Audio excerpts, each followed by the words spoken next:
Hello दोस्तों, कैसे हो आप? दोस्तों, आज हम लेके आ गए हैं वोडाफ़ोन के अगले 7 साल के प्राइस टारगेट। तो दोस्तों, आप बने रहिए हमारे साथ। हम वोडाफ़ोन की पूरी एनालिसिस भी करेंगे, पीयर कंपैरिजन करेंगे, वोडाफ़ोन में अब आगे क्या हो सकता है, वोडाफ़ोन को क्या खतरा है, वोडाफ़ोन की क्या संभावनाएं हैं, सरकार इसमें क्या रोल निभाएगी, सुप्रीम कोर्ट जो बार बार इसके ऊपर कुछ ना कुछ आदेश देता है उसका क्या इसमें संज्ञान लिया जाएगा। तो इस तरीके की सारी जो भी इसकी 360 की इसके जो सेक्टर हैं 360 डिग्री की एनालिसिस हम लोग करेंगे।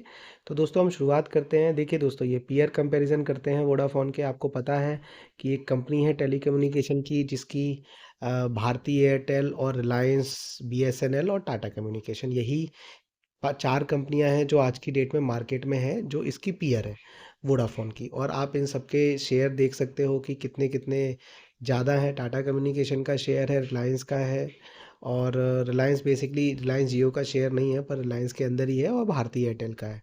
तो बीएसएनएल का भी है नहीं। उसके बाद दोस्तों, किसके पास कितनी शेयर होल्डिंग है वो भी हम देख लेते हैं। ये देखिए दोस्तों कि रिटेल सेक्टर के पास 43% है, प्रमोटर्स के पास 37 है, फॉरेन इंस्टीट्यूशन के पास 12% है, म्यूचुअल फंड के पास 6, और अदर डोमेस्टिक के 0.36 है, 86 है। तो जो प्रमोटर्स है बेसिकली यहाँ पर सरकार है, प्रमोटर सरकार के पास 37% है। तो वो अलग अलग करके नहीं लिखा। इस टेबल से आप अंदाज़ा लगा सकते हो। देखिए ये बिल्कुल टेबल है, आप अपने स्क्रीनशॉट पे इसको रख लीजिए कि पिछले कुछ टाइम से कैसे होल्डिंग है, स्टेबल है कि बढ़ रही है।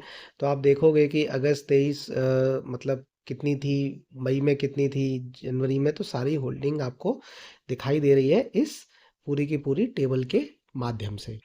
तो दोस्तों अब इसमें आप देख सकते हो कि बहुत ज़्यादा ऊपर नीचे नहीं हो रहा। म्यूचुअल फंड्स भी ले रहे हैं, एफआईआईज भी ले रहे हैं, सबसे पहले बाहर की चीज लोगों ने पैसा भी लगाया हुआ है, गवर्नमेंट का भी इसमें पैसा लगा हुआ है। प्रमोटर्स जो मतलब ओनर है, ओनर की शेयर होल्डिंग बिल्कुल ख़त्म हो गई है क्योंकि इस कंपनी में बहुत ज़्यादा डेट है। अब ये देखिए कि जो इसके कुछ advantage and disadvantage of Vodafone share है। तो पहले इसके एडवांटेजेस की बात करते हैं और फिर इसके डिसएडवांटेजेस की बात करेंगे। तो दोस्तों देखिए कि एडवांटेज शेयर के क्या हैं। एक तो लार्ज कस्टमर बेस है इनसाइड इंडियन मार्केट। तो सबसे पहला पॉइंट तो ये है दोस्तों कि भले ही कंपनी लॉस में चल रही हो, लेकिन अभी भी कंपनी के पास बहुत बड़ा एक कस्टमर बेस है जो वोडाफोन आइडिया का नंबर यूज़ कर रहा है। दूसरा दोस्तों ये है कि इसके पास पोटेंशियल है कि एक तो होता है कि भाई आप अपनी पूरी स्पीड से भाग सकते हो। आप नंग एक रेस हो रही है, सपोज करके एग्जांपल बताता हूँ जस्ट एक छोटा सा, और आपको बोला गया है कि आप भागो इस पे नंगे पैर। तो दोस्तों आपका क्या पोटेंशियल पूरा नहीं है, हो सकता है आप जूते पहन के ज़्यादा तेज़ भागते हो। तो आप भागोगे तो हो सकता है कि आपको आदत ना हो नंगे पैर भागने की, तो आप वो 100 मीटर की रेस है, हो सकता है 20 सेकंड में तय कर पाओ। ठीक है दोस्तों, 25 सेकंड में तय कर पाओ। लेकिन आपका फुल पोटेंशियल क्या है कि आप जूते पहन के बोलोगे कि यार अगर मैं जूते पहने होते तो मैं ज़्यादा दूर तक भाग लेता और ज़्यादा तेज़ भाग लेता। तो हो सकता है दोस्तों हम आपको जूते दे दें, आप जूते पहन लो, तो हो सकता है जो 25 सेकंड आपने पिछली बार लिए थे वो अब आप 18 सेकंड में पूरी कर दो। तो वही है दोस्तों इसके साथ कि कंपनी लॉस में है, तो इसमें पोटेंशियल है कि 4G से 5G एक्सपेंशन का। तो हो सकता है दोस्तों कि जब 5G आ जाए तो इसके कस्टमर्स को और ज़्यादा अच्छा नेटवर्क मिल जाए, और ज़्यादा अच्छी कनेक्टिविटी मिल जाए। तो वो चीज़ अभी हुई नहीं है। वो हुई नहीं है, इसीलिए दोस्तों इसमें उम्मीद है कि जब वो होगी तो वोडाफोन आइडिया भी इतना ख़राब नेटवर्क नहीं होगा यूज़ करने के लिए। फिर दोस्तों इसके साथ क्योंकि ये मतलब एक बड़े ग्रुप से बिलोंग करता है, आदित्य बिरला ग्रुप से, तो दोस्तों इसके पास भी एक स्ट्रेटेजिक पार्टनरशिप करने का मतलब एक चांस है। होता है ना दोस्तों कि एक कोई बहुत बड़ा आदमी है, उसके पास कुछ नहीं है, लेकिन फिर भी उसकी फेस वैल्यू पे लोग उसके ऊपर पैसा लगाने के लिए तैयार हो जाते हैं। तो ये उन्हीं में से ही दोस्तों एक पॉइंट है। अब दोस्तों देखिए कि डिसएडवांटेज क्या है इसके। डिसएडवांटेज देखिए दोस्तों कि high debt range affecting monetary stability. तो दोस्तों जो इस पे कर्जा है वो बहुत ज़्यादा है, और उसकी वजह से जो इसकी स्टेबिलिटी है वो अफेक्ट हो रही है। दूसरा इसके पास क्या है कि कंपटीटिव स्ट्रेस, मतलब बाकी जियो कभी ऐप लॉन्च कर दिया, भारती एयरटेल ने अभी एक लेटेस्ट सिस्टम लेके आ गए हैं कि आपको बिना ट्रू कॉलर के आपके फ़ोन पे ही लिखा आ रहा है, अगर आपके पास पोस्ट पोड कनेक्शन है एयरटेल का, तो कि आपका अगर कोई सस्पेक्टेड कॉल होता है, कोई स्पैम होता है तो वो लिखा आ रहा है कि ये स्पैम कॉल हो सकता है, मतलब आपको ट्रू कॉलर के पैसे खर्च नहीं करने या ट्रू कॉलर अलग से डाउनलोड नहीं करना। तो दोस्तों ये सारी नई-नई चीज़ें करने के लिए इसके पास पैसे नहीं हैं बेसिकली, क्योंकि इसके पास डेट बहुत ज़्यादा है। तो ये कॉम्पिटिटिव चीज़ों के अनुसार ना मतलब कुछ नया नहीं लेके आ पा रहा, तो ये इसका एक नेगेटिव पॉइंट है। उसके बाद दोस्तों आप देखोगे कि रेगुलेटरी डिस्टर्बिंग सिचुएशन है इनसाइड इंडियन। तो जो रेगुलेटरी है इंडियन मार्केट में, उसकी वजह से भी जो रूल्स एंड रेगुलेशन है, बहुत सारी प्रॉब्लम्स हैं। तो दोस्तों अब आप जिस चीज़ का वेट कर रहे हो, हम लेके आए हैं इसके टारगेट अगले 7 साल के क्या होने वाले हैं, जो हो सकते हैं अगर सारी चीज़ें सही रहीं, आइडियल कंडीशन में हैं। हम इन टारगेट्स की कोई गारंटी नहीं ले रहे हैं।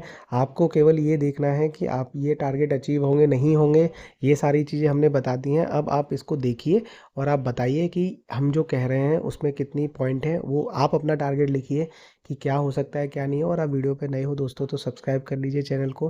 वीडियो को प्लीज़ अच्छा लगेगा तो लाइक करिएगा, शेयर करिएगा और दोस्तों टारगेट्स के लिए डाउनलोड करके रख लीजिएगा। ये देखिए दोस्तों, हम आपको दिखा रहे हैं टारगेट। ये दोस्तों देखिए, वोडाफोन शेयर प्राइस टारगेट है 2024 से 2030 के लिए। आप देख सकते हो कि सेवरल कॉमन यूजुअल बेसिक है, परफॉर्मेंस है ओवर द ईयर। उसकी परफॉर्मेंस बहुत ज़्यादा अच्छी नहीं रही है, हिस्टोरिक है, लेकिन फिर भी हम आपको ये टारगेट बता रहे हैं। आप देखिए और आप इसको रिकॉर्ड करके रखिएगा। देखिए दोस्तों, सबसे पहला टारगेट है 2024 का। आप देख सकते हो कि 2024 में इसको 21 रुपये का प्राइस तय करना था। ये 17-18 तक गया और 17-18 तक जाने के बाद दोस्तों ये फिर से नीचे 8-9 रुपये, 7 रुपये 95 पैसे तक आ गया है। टारगेट का मतलब दोस्तों ये है कि उस पर्टिकुलर ईयर में वो प्राइस वो एक बार टच करेगा। ऐसा नहीं है कि वो 31 दिसंबर को वो प्राइस रहेगा। टारगेट का मतलब है कि इस साल में इस प्राइस पे ये शेयर जा सकता है। उसके अकॉर्डिंगली आपको अपना परचेज़ करना है, खरीदना है, वो रणनीति बनानी है। दूसरा आप दोस्तों देखिए, 2025 में इसका टारगेट 27 रुपये बताया गया है। अब दोस्तों आज की डेट में ये 8 रुपये का है। अगर आप आज परचेस करते हो, चीज़ें अच्छी होती हैं, 2027 में 27 रुपये का होता है तो 3.5 गुना हो गया। एक साल में आपका पैसा 3.5 गुना हो गया। तो दोस्तों अब अगर 2025 का टारगेट अचीव नहीं होगा तो 2026 का होगा। तो ये आपको तय करना है कि आपको अपनी रणनीति कैसे बनानी है। पैसा आपका है, फैसला आपका है। ये मैं बार-बार कहता हूँ। दोस्तों अब ये देखिए, 2026 का टारगेट है 40 रुपये तक ये अचीव कर सकता है। 2027 का दोस्तों टारगेट है 57 रुपये तक ये अचीव कर सकता है। 2028 का दोस्तों टारगेट है 73 रुपये तक अचीव कर सकता है। आज दोस्तों याद रखिए, ये 7 रुपये का मिल रहा है आपको। दोस्तों 2029 का टारगेट है 95 रुपये और 2030 का टारगेट है दोस्तों 105 रुपये। मैं ये कहता हूँ कि 2030 तक 105 नहीं होगा, मान लीजिए 70 ही होगा, तो आपको 7 रुपये का मिल रहा है ना। आपके 7 साल में पैसा 10 गुना हो रहा है। मतलब आपने अगर आज 1 लाख के खरीदे, तो 7 साल में जहाँ पर बैंक आपको एफडी में दुगना नहीं दे पा रही है, वहाँ ये 10 गुना दे रहा है। इसका एसेट है, नेटवर्क है, डिस्ट्रीब्यूशन है। तो ये कंपनी दोस्तों बंद करके, झोला बंद करके अपना भागने नहीं वाली है। इसको किसी दिन कोई ना कोई इसको ज़्यादा ही स्थिति खराब हो जाएगी तो या सरकार इसको बेल आउट पैकेज देगी या इसको कोई और कंपनी टेक ओवर कर लेगी। मतलब ये बंद नहीं होने वाला। इतने नेटवर्क हैं, इतने कस्टमर बेस है, मतलब कस्टमर बेस भी बिकता है। आपका, हमारा, सबका डेटा बिकता है, जिनसे हमको और आपको प्रमोशनल कंपनियों का कॉल आता है। तो दोस्तों ये बहुत ही इम्पोर्टेंट फैक्टर है और बहुत ही इम्पोर्टेंट चीज़ है। तो दोस्तों आप अब बताइए कि आप क्या करने वाले हो। और दोस्तों आपको वीडियो अच्छा लगे तो प्लीज़ आपसे हम्बल रिक्वेस्ट है कि आप वीडियो को एक लाइक ज़रूर दे दीजिए, एक कमेंट दे दीजिए और एक शेयर कर दीजिए और दोस्तों एक सब्सक्राइबर आप बढ़वा दीजिए। धन्यवाद दोस्तों। All the best. Thank you दोस्तों। खुश रहिए, पैसे कमाते रहिए और ज़िंदगी में खूब तरक्की करिए।